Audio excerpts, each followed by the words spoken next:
You've been trying to break a 30-minute 5K for a long time now, smashing out the park runs on the weekend, but still not getting that 29 something. And you just got to a point where you can't see yourself breaking it. You're doing more runs in a week, you're trying harder with your diet, maybe you've even done a bit of strength training, you've bought some new running shoes, but you feel like no matter how hard you work, you just can't break that number. And it's been something you've been stuck with for quite a long time. If that sounds like you, in today's video, I'll be showing you exactly what you need to be doing in order to break that 30-minute 5K barrier that so many people struggle with. And by the end of this video, I'll make sure that you have an exact plan to know exactly what you need to be doing to break that sub 30. That means your sessions, so the type of sessions to be doing, specifics on that, and also a bit of a 4-week plan. We'll talk about nutrition, we'll talk about your strength training, should you be doing it, should you not. We'll also talk about different styles of training. Should you be doing tempo work, threshold, zone 2 that you hear all the time. But like I say, by the end of this video, you'll know exactly what you need to be doing moving forward to break that sub 30-minute 5K and start progressing towards the next milestone. And just so you know that I'm someone who can talk about this, I've started my own journey years ago. I've been running for years, and when I first started, I was running 5Ks. I couldn't even run a 5K, but when I did, it was way slower than 30 minutes, and now I've got it down to a recent 17:30. Same with the 10K, I used to run way over an hour, and now I've got that down to 37:03. At the moment, I coach a lot of people around this sort of level, around the 30-minute mark, and help them to get under that 30-minute mark and closer towards the 25, and then down to even sub 20. Sorry to interrupt the video, guys, but just a quick one. Make sure to stay to the end of this video, because if you stay to the end, I'm going to be telling you the exact sessions that you need to be following in order to achieve this 5K BB. That means the amount of time you're working for, the amount of sessions to be doing, rest time, the types of paces that you need to be going at as well, because that's super important. Everything you need to achieve this 5K PB. And it's only going to be 4 weeks worth of a progressive plan. And I'm not going to tell you that you need to follow me and send me this message and I'll drop you a PDF or whatever. I need your email, nothing like that. I'm just going to give it you completely for free, just to give you value. So make sure to stick around until the end of the video, and yeah, let's dive back in. Okay, so mistake number 1 is trying to PB every week. I see this all the time at the park run. People turn up, they're going for a best effort, they're putting a 10 out of 10 effort. Like I see it all the time. And all you're doing is breaking your body down, putting it under a lot of stress, which is going to be hard to recover from, but also you're not really applying a consistent stimulus that's going to cause your body to change. If you've plateaued for a while, then you're clearly, that's clearly not being something that's helping you to progress, right? So we need to stop doing that. All it's going to do is break your body down, fatigue you. Your body's obviously hit a plateau, hence why you're not progressing and you're not getting them PBs anymore. We need to now go through a structured training program that's going to align with breaking that plateau of that 30-minute mark. And that could be something that you do a 6-week, 8-week, 10-week, 12-week thing, and then you retest at the end. Of course, typically the longer you're going to do that for, of course, the better results that you're going to get. But mistake number 1 is trying to PB too regularly. All that's going to do, I promise you, especially if you've hit a plateau, is hold you back. Remember, guys, your body's going to adapt when you have a specific training stimulus, right? And you then do the session, that's the stimulus. You then recover from it, so good nutrition, sleep, etc., and your body adapts to what you're doing. And the way it adapts based on the training stimulus you're giving it is then how your body's going to adapt and if it's going to get fitter, etc., right? So instead of on that Saturday you doing a max out park run, if you were going to, you can still use that Saturday as a session, but you might be doing tempo work or threshold work. They might be around the same at this stage. You might be doing it as part of your long run. I just don't want that to be a session that's a max out effort all the time. For reference, I probably do a max out effort every maybe 12 weeks. So it's not something you need to be doing that regular. I always ideally want there to be a little bit more in the tank so that you can protect your next sessions and recover better and adapt better to what we're doing. Mistake number 2, every single session you're doing at the moment is too hard. Now, we just spoke about, say, Saturday park run and maxing out. Now I'm talking something a little bit different here. So every session's too hard. You've got one pace and one pace only. Every single session you're thinking you need to go and hit crazy numbers or get close to that 30-minute 5K pace, when in reality, there needs to be a difference within your paces, because you should have target sessions that you're working towards. Within these sessions, you have target paces. So as an example right now, if you were going to do, say, 3 sessions a week, you might be doing a long run, a tempo / threshold, and then you might be doing some speed work, right, towards your specific for your 5K. If you were doing that, you're going to have 3 different paces. It's not going to be a one pace fits all. You might have some runs where you're going 7:30 minutes per kilometre. I don't do minute miles, but what's that, probably 11, 12 minute miles. You might have some sessions where you're then doing faster than your estimated 5K pace or your target 5K pace within your speed work. But what I don't want to see is every run having the same pace, because then we don't have a specific purpose. And without that specificity within the training, your body's going to continue to plateau and you're going to struggle to break through that. There's something I like to say to my clients a lot. We have specific easy days for a purpose, right? I think every session, like I say, there's a reason behind it. That's a stimulus. We're trying to get our body to adapt a certain way. We're training different energy systems, etc.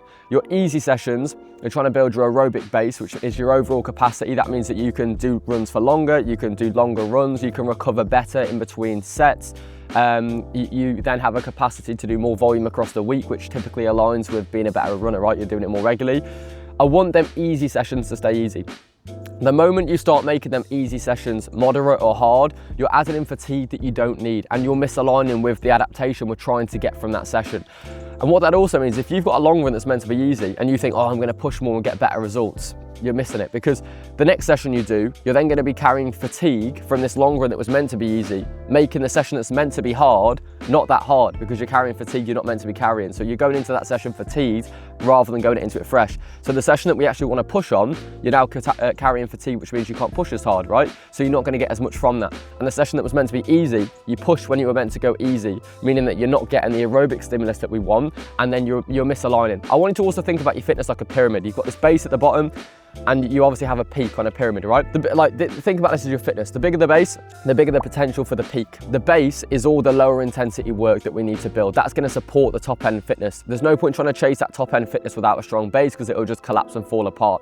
So to allow you to do this for longer, which typically if you're going to run for longer, right, in terms of, I don't just mean like a longer run, I mean you're doing this for 3, 4, 5 years or even longer, I need you to think about, stop trying to break the body down, stop trying to do everything in one pace, smashing it all the time.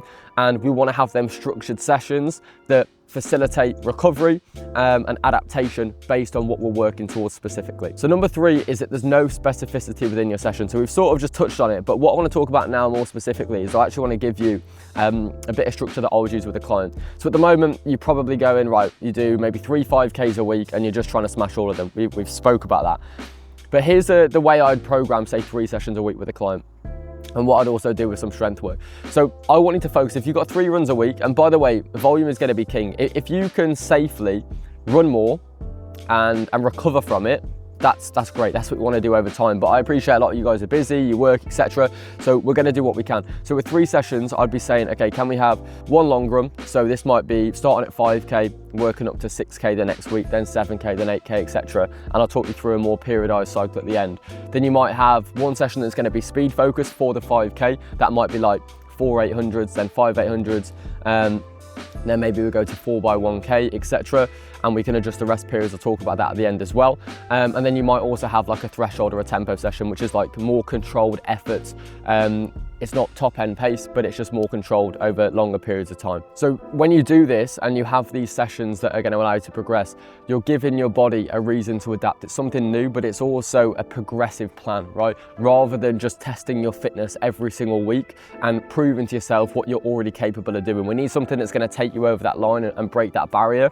And this is exactly what it's going to do. But there has to be a form of progression. And I think this mistake crosses over with you're not applying any progressive overload within your training. All you're doing is basically testing your fitness way too regularly and seeing if you can just smash out a PB. We're taking it out of the plan completely now. We're having a progressive plan and then phasing it into an actual testing phase at the end of the phase. Okay, mistake number 4. Now I see this all the time, and it gets to a point where you're trying to progress, and you tell me if you've had this before, and you're loving your running, which is great, right? But then all of a sudden you've gone from 2 runs a week to 3 to 4 in the space of a couple of weeks. Your runs are getting too long, and then you start to feel like you're getting a bit beaten up, and then you start to get a little bit of a niggle, and then on week 3 or week 4 of that, you then have to go back to 2 runs or 1 run, or maybe you can't even run because you picked up a little niggle. Now the problem is, too many people try to progress too fast. You can't rush fitness really. It's something that does take time, and you have to just appreciate that. If you go through a phase of trying to go from 2 runs to 4 runs to 5 runs way too quickly, your body's probably going to struggle to recover from it and adapt. Remember, we only get fitter based on what our bodies can actually recover from and what it can adapt from through the recovery process. If you're just adding more volume but not recovering, and then you start picking up niggles, it's not going to serve you at all. It's going to take you back to square one. Essentially, guys, with your running, the longer you can run for over the course of 12 weeks, 6 months, 6 years, right? The longer you can actually go through the process of running for, the better runner you're probably going to be. Now, we want to be able to do that without getting injured, because if you spend half of your time when you run of being like, right, I train well for like 8 weeks and then I get an injury and I'm out for 4 weeks and I get back into it, but I've still got a bit of a niggle in my knee. You see people always turn up to running races, they've got tape around their knee, they look like they're half broken. All you're going to do is hold yourself back, because you're not going to be able to progress, and your progression's going to look like this all the time, and you're always going to stay around that line here. You're never going to go past it. We want to be able to get you to a point where you're training your body, not ruining it based on previous mistakes we've spoken about in this video, and take you to a point where you can progress consistently over months, over years, and we stop having these periods where you progress but then you get injured and you stop a couple of weeks later. We need to take that out. So periodized planning, periodized programming. I want to see less of the jumps in your volume, and I want to see more consistency across that. And number 5 is not doing proper strength work and misaligning with your nutrition. Now, I put these two together because I thought, look, this is a video where it's a little bit more broad. We can go more specific with each topic, but I don't want to try and cover everything in detail, right? But number 5 is your strength work. Currently, there might not be any strength work, which means your chance of injury increases. And then, like we just spoke about on point 4, we want to be able to do this for as long as we can. We want to avoid these injury periods. We want to be able to progress as long as we can, right? So your strength work is going to facilitate that, because it's going to mean that we're going to help to keep you injury free so that you can run safer for longer.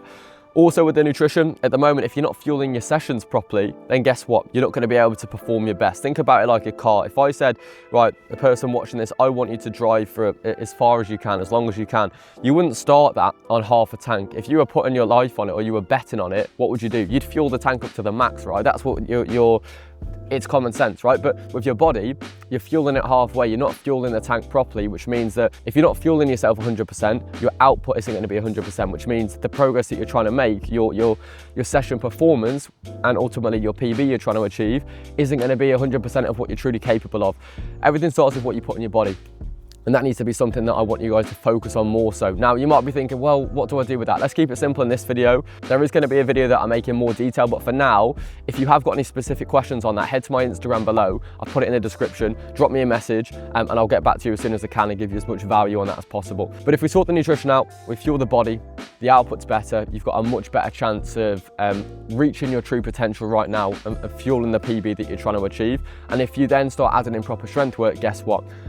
You stay injury free, or you reduce the chance of you picking up an injury. You can do this for a longer period of time, and that's going to mean that you can run safer for longer, but it's also going to mean that you're stronger, you're more robust, and it's only ever going to add benefits towards your running as well. I would say the things I want you to prioritize most is the total calories going into the body, right? That's the total energy. Every single time we run, we expend energy. Everything you do my hands faffing about all the time, I'm expending energy right now. I want to make sure that you're not running maybe you're in a fat loss phase. A lot of people I speak to are when they run, but I don't need to be in a really big deficit, okay? The second thing, once you make sure that your calories are close to where they need to be, right, and they're as accurate as they can be regularly, is prioritize them calories around the time where you're going to expend the most. So you're going to expend the most during your runs, right, during your sessions, which means that I want you to prioritize the majority of your calorie intake around the time that you're going to be running, because that's when you're going to expend the most. So that means before your workout, maybe 3 hours before, having a decent sized meal, prioritizing carbohydrates and a lean protein source.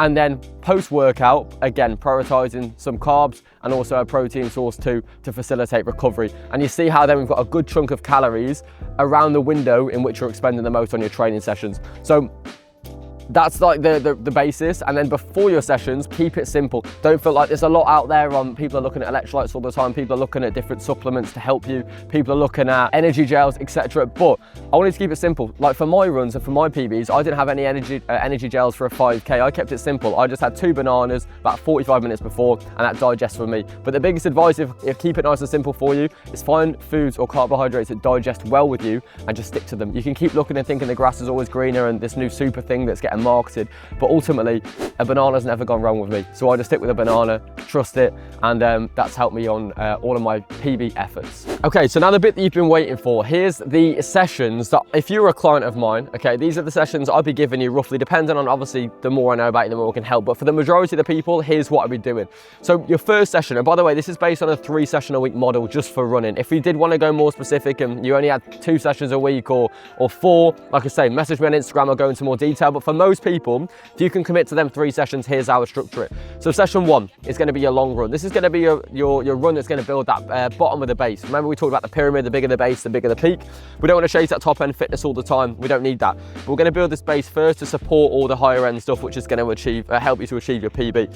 Now, this is the run that's going to help you to be able to run for longer, right? First of all, it's going to mean that aerobically you're going to be stronger. You're going to be able to recover better as well in between harder efforts, and you're going to be able to sustain harder efforts for longer. So this long run is like, just because it's an easier pace, don't neglect it. Now, what pace are you going to be running at, you might be thinking? Now, this is where you might be surprised. I probably want you running around that 7 to 7:30 per kilometer. You could even go up to 8 minutes a kilometer. This is really steady. This is where I want you to be. People will call it like zone 2. I don't want you to get too focused on like your heart rate, etc. It can really vary. For reference, my heart rate at zone 2 can go up to 165. Most people will look at that and be like, there's no way you're in zone 2. Everyone's bodies are different. So focus more on an effort. What I'd like to say, something like a cue I talk to my clients about is, if I was with you, would you be able to have a conversation with me? Of course, there'll be some breaks in there to make sure you're breathing, but can you have a conversation with me essentially? So let's say around 7 to 7:30 minutes per kilometer is the pace I want you running at on them easy runs. Now, week 1, I want you to do, say, and again, this can vary for everyone. I don't know exactly where you're at with your running right now, but use this logic and apply it to yourself. Week 1, let's say you do a 5K. Week 2, your long run is 6K. Week 3, 7K. Week 4, maybe go to 8K, and then week 5, depending on how your body feels, I'd probably pull back a little bit, drop down to 5K, have a bit of what we refer to as a deload, to pull back in volume, allow your body to recover, adapt from the work that we've done, and avoid the chance of injury. And then from week 6, we can go back up to maybe where we left off, 7, 8K, and then progress. We might get up to 10K and go from there. I wouldn't really say you need to be doing runs longer than 10K if your goal is to just hit a 5K PB. We can sit around that for now. But like I say, that's going to build the bottom of that pyramid. That's going to get you stronger. And I promise you now, that'll be a run that's going to massively help you. But like I said, at one of the mistakes we spoke about earlier, don't let that easy run become a hard run. That's not what it's there for. You're going to completely miss a line just by running faster and running harder. That's not going to serve you with this session. Keep it steady. There's a reason behind it. Trust it. And yeah, maybe bring a friend if it's more enjoyable. Now, the next session I want you to be doing is going to be like tempo threshold work. This is going to be your second session. Now, this is going to be controlled effort. So when we talk about that pyramid, we've got right at the bottom, right at the top. We're going to be around that zone 3, zone 4 of like a 5-zone model. So let's say we're going to be working at like 8 out of 10 in your session. So it's going to be relatively hard, but it's not going to be max effort. And that's what I want it to be. Now, for you, the paces are going to be around 6:20 per kilometer, maybe 6:20, 6:30 maximum. That's going to be your pace per kilometer that you'll be working at in these efforts. Now, there's variables that you can manipulate to make this session more specific to you. If I was working with you one-to-one, I'd be looking at, okay, on the recovery periods, let's say you're resting 2 minutes, I might bring that down to 90 seconds or 60 seconds on the week after that. Or I might change them from your walking on them rest periods to a little float, a little jog. That's a variable that we often manipulate within the coaching, but that within the session, but that depends on the athlete itself or the person I'm working with and how they're responding to the training, okay? The same with the actual work time. So you might be doing week 1, and I'll talk you through this in a second, 6-minute intervals, but depends on how you respond to that. I might get you to go to 8 to 10, and I might focus on building that rather than adjusting the rest time. But again, that's specific to you. But the actual sessions that I want you to do, you can start off at say 3 by 6 minutes, so that'll be 6 minutes at this pace, 6:20 to 6:30. Then I want you to rest for 2 minutes, so you can walk in that time frame, or like I say, over time, if we were working together, we'd then progress that and maybe we'd go to a walk, or maybe we'd go to a little shorter walk, or maybe we'd go to a little slight jog. Then week 2, I want it to go from 3 by 6, which is 18 minutes total at threshold, to you could do 4 by 6, okay, that's another way of progressing, that's then 24 minutes, or you could do 3 by 8. We'll see how you respond. Again, it's better when you're actually working with someone to establish what needs to change. Week 3, I then change, so you've done 24 minutes total. I then want you to try something like 3 by 10 minutes. So now you're doing 30 minutes total. So now you've really progressed it. Depends on how you feel. Week 4, you could progress again, and I probably wouldn't progress by adding in more volume, because again, we don't want to do too much too soon and get an injury, but we might pull back on the recovery period. So instead of doing 2 minutes, we do 90 seconds of recovery in between each interval of 10 minutes there. And then, as you can see, that's sort of how we can progress you over the course of the weeks. And then I'll definitely do a deload, pull back on the volume to allow your body to recover and adapt from the hard work that you've put in. But like I say, keep this controlled, hard efforts, about that 6:20 pace. And the last session that I want you to do on this 3-session training program is going to be a speed session. Now, you could add in some more easy work, that could work, but I want these sessions that are really going to move the needle here. And this speed session that I'm going to talk you through is going to be the session that's going to push you past your 5K pace. And it's going to, when we put it all together, we've got this long run build in the bottom of the pyramid, we've got the threshold working at the middle, and then we've got this speed work, which will work more at the top end. but it's more going to work on your overall running mechanics. I want you to actually be able to run quicker, right? If you're not training your body to actually run quicker, at speed quicker than the target you're trying to get to, it's going to be hard to get there. So I'm training your body to do that mechanically as well.